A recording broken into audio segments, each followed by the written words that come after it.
A Globo tentou montar um cenário perfeito e acabou saindo pela culatra. Miriam Leitão chamou Rogério Marinho para o debate acreditando que, com Randolph Rodrigues ao lado, o terreno estaria totalmente controlado. A ideia parecia simples: criar um ambiente confortável para a esquerda e pressionar o único representante da direita.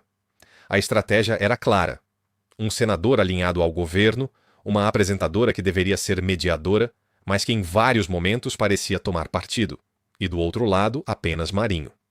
2 contra 1. Apostaram que seria um passeio tranquilo. Só que não foi isso que aconteceu. Rogério Marinho entrou preparado. Em vez de se intimidar, partiu para o enfrentamento direto. Cada tentativa de narrativa era respondida com dados e argumentos. Sempre que Randolph avançava, vinha a resposta. E quando Miriam tentava conduzir o debate para aliviar o aliado, Marinho reequilibrava a conversa. O que era para ser uma pressão virou uma virada de jogo. Houve momentos visíveis de desconforto no estúdio. A própria mediadora parecia sem saber como reorganizar o debate, quando os argumentos batiam de frente com a narrativa esperada. O clima mudou completamente. O que era para ser um constrangimento para a direita virou uma aula de preparo político ao vivo. Obrigado por estar aqui. Esse debate vale cada segundo. Já deixa o like, se inscreve e comenta. Em qual momento você percebeu que a estratégia deles começou a desmoronar? Senador, eu queria saber o seguinte, para esse ano legislativo curtinho, qual é a prioridade do governo? A prioridade absoluta, primeiro meus cumprimentos, Miriam, Rogério, satisfação de estar nesse debate. A prioridade absoluta do governo é o fim da escala 6x1 e o estabelecimento da escala 6x2. Várias outras nações já avançaram. Você quer dizer 5x2, né? O estabelecimento da 5x2 e o fim da 6x1. Junto com isso, a pauta da segurança pública. Inclusive, nessa semana, tivemos um passo importante dado pela Câmara dos Deputados, que foi a aprovação do PL antifacção. Junto com isso, lembrar que esse PL foi apresentado pelo governo do presidente Lula, junto também com a PEC da Segurança Pública. A PEC da Segurança Pública, em especial, para que possa ter disponibilizado para a União instrumentos para que possa, junto com os Estados, combater o crime organizado. O crime organizado, e em especial a atuação de facções criminosas, hoje não é um fenômeno só nacional, é um fenômeno transnacional, e que a Constituição de 88, no formato que tinha, no capítulo da Segurança Pública, não respondia. Essas duas iniciativas são apresentadas pelo governo. Essa semana votamos o PL antifacção e nós vamos trabalhar para avançar, para aprovar o fim da escala 6x1, o estabelecimento da escala 5x2, porque não é aceitável que nós temos hoje no Brasil, Miriam, duas categorias, dois tipos de trabalhadores. O trabalhador do serviço público, que tem a escala 5x2. E o trabalhador seletista, o trabalhador do dia a dia, que é obrigado a trabalhar de segunda a sábado, às vezes de domingo a domingo, conforme as suas circunstâncias. Isso que eu considero que é uma medida de modernização real da legislação trabalhista no Brasil. Senador Rogério Marinho, ele falou 2 prioridades, então o senhor fique à vontade para falar 2 prioridades também. Olha, eu acho que a maior prioridade da oposição, e a gente tem feito isso desde o primeiro dia deste governo, é evitar a catástrofe, evitar o desmonte, evitar a dilapidação, né, do que foi construído arduamente ao longo dos últimos 6 anos. As principais reformas estruturantes, a desburocratização do Estado, a digitalização do Estado, né, a Você retirada... está falar dos 6 anos anteriores a isso? Isso, a retirada do Estado do cangote de quem empreende, de quem produz, de quem gera renda nesse país. Então nós estamos assistindo uma reversão completa do que foi feito nos últimos 6 anos. E isso se caracteriza pela improvisação, né, pela forma descuidada com que a política fiscal tem sido gerida neste governo. Nós estamos aí com a maior taxa de juros nos últimos 19 anos.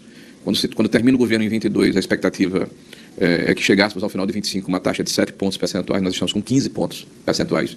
Para uma inflação de pouco menos de 4%, pouco mais de 4%, são 10 pontos reais de juros. Nunca se ganhou tanto dinheiro aqui sem se fazer nada nesse Brasil. É o paraíso dos rentistas. Mas qual é a prioridade para e o PT, que diz que é contra banqueiro, Nunca banqueiro ganhou tanto dinheiro no governo do PT, o que é um paradoxo, né? Porque não há estímulo para se produzir. O governo vem com um combate reativo à questão da segurança pública, na contramão do que, na verdade, ele defende. Nós temos um presidente que considera que o usuário, na verdade, é quem prejudica o traficante. Nas palavras do presidente, o traficante é vítima do usuário. Ou, no outro, a crise de sincericídio, de que quem rouba um celular rouba para tomar uma cerveja, então não deveria ser preso, já que é uma vítima do sistema. Então, o governo lança um projeto de lei sem planejamento, de forma reativa quando aconteceu aquele desastre no Rio de Janeiro, porque nós temos regiões faccionadas, apartadas do Estado, e na hora em que um governo do Estado toma uma iniciativa, há uma reação popular de apoio e há uma reação do governo tentando se contrapor com uma medida extra que teve que ser aperfeiçoada pelo Congresso Nacional. Quero aqui elogiar o trabalho do deputado Derrite, que melhorou muito o projeto, mas o compromisso desse governo com a segurança é uma mera falácia eleitoreira.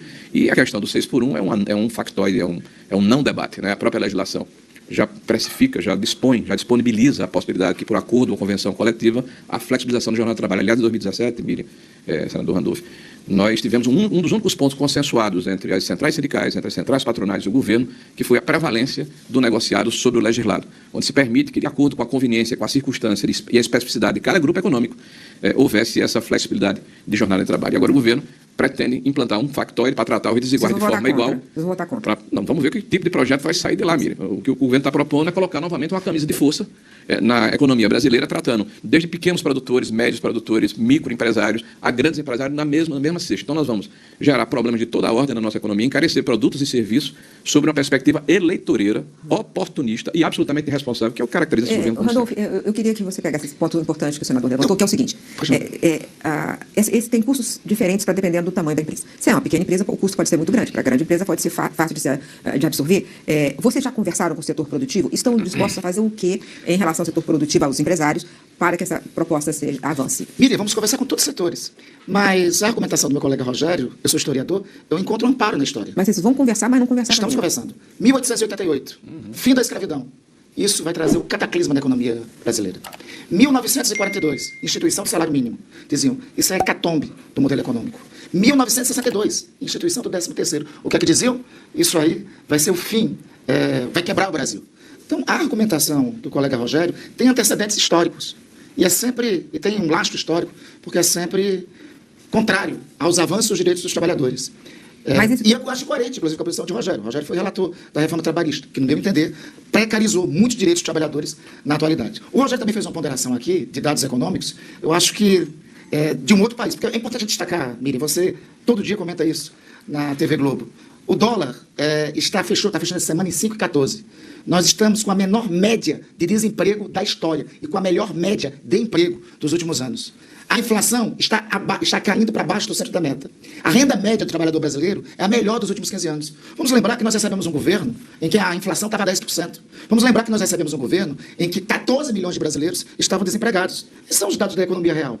A taxa de juros é em decorrência, inclusive, da herança deixada pelo governo anterior, das circunstâncias deixadas pelo governo anterior. Então, eu acho que é importante nós colocarmos esse panorama real do que é a economia brasileira hoje, porque está sendo desenhado um cataclisma, que foi o cataclisma, Rogério, e o caos que vocês nos deixaram. Nós estamos 4 anos de reconstrução do país. Eu queria voltar para um ponto importante desse ano, da período legislativo, que é a discussão dos penduricários. Né? Teve a decisão do Supremo e, ao mesmo tempo, a reunião de ontem. Eu quero saber o seguinte, senador, vocês votarão contra os penduricários quando aparecer a proposta? Acha que a legislação tem que ser feita? Como é que vocês estão pensando esse assunto dos pagamentos acima do teto do funcionalismo? Queria saber a opinião dos dois sobre esse assunto, começando com o senhor. Miriam, nós já nos posicionamos, inclusive, no final do ano passado, por ocasião de votações que ocorreram no Congresso, conclamando, né, os líderes do governo, inclusive o senador Randolph, o senador Jacques Wagner, para votarmos o fim dos supersalários, dos penduricários, e fomos olimpicamente ignorados. O governo não vai votar contra essa situação neste momento, ou poderá até fazer pelo clamor popular, porque vai contra a base que o governo tem, que é o corporativismo dos funcionários públicos. Né?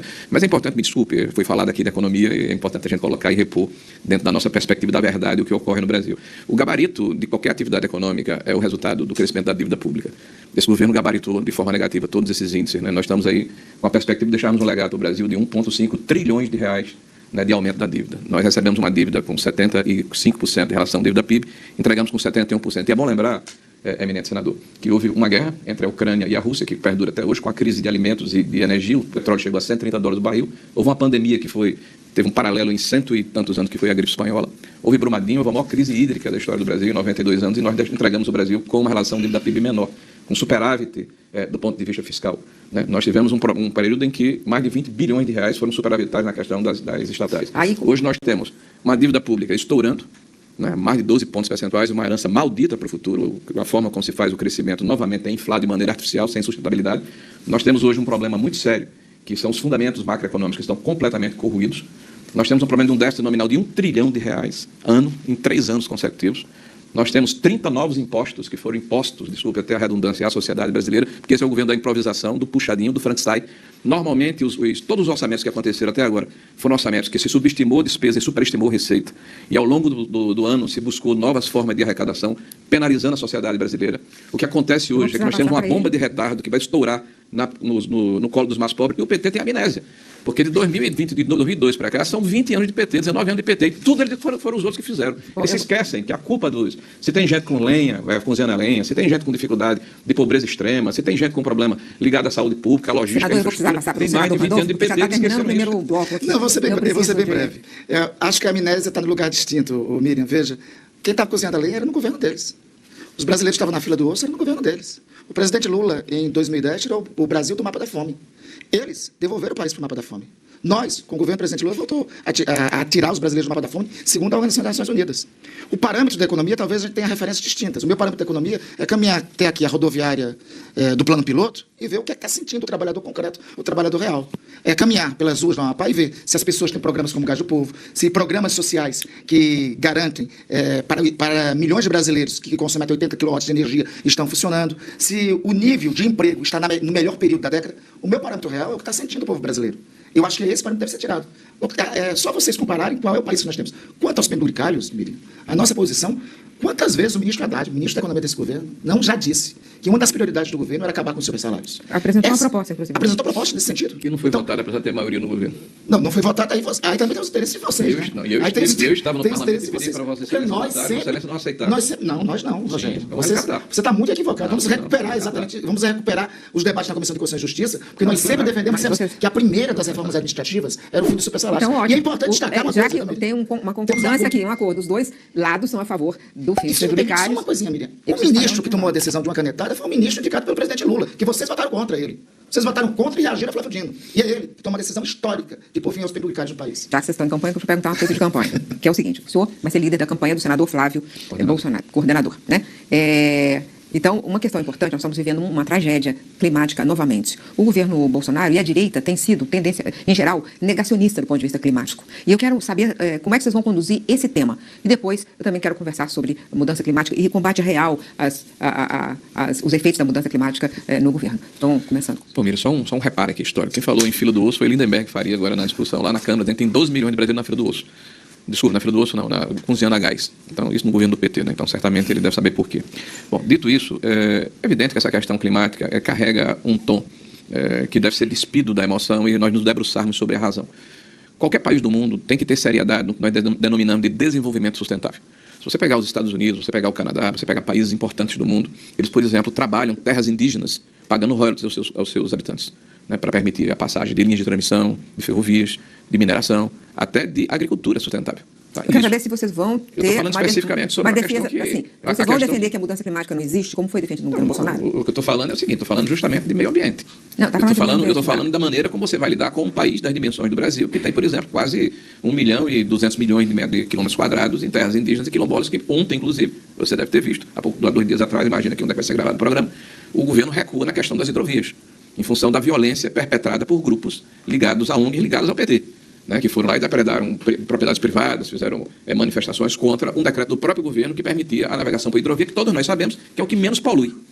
Né? Se você trabalha na hidrovia, é muito menos poluente do que você trabalhar, por exemplo, numa ferrovia, você trabalhar numa rodovia, você trabalhar por via aérea. Então, essa dicotomia, essa dificuldade que o PT tem de conviver com o que eu chamo de desenvolvimento sustentável, isso tem que ser enfrentado.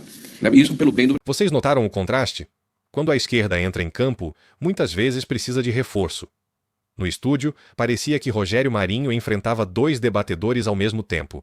Ainda assim, conseguiu sustentar seus pontos sozinho. Isso mostra uma diferença clara de postura. Enquanto um lado apostava na condução favorável e na narrativa, o outro veio com números, fatos e confronto direto de ideias. A tentativa de criar um ambiente confortável acabou expondo fragilidades. O curioso foi observar a tentativa de manter a aparência de neutralidade enquanto intervenções pontuais ajudavam um dos lados. Para quem assistiu com atenção, ficou evidente. A Globo imaginou que teria controle total do roteiro, mas político preparado não entra em estúdio para ser figurante.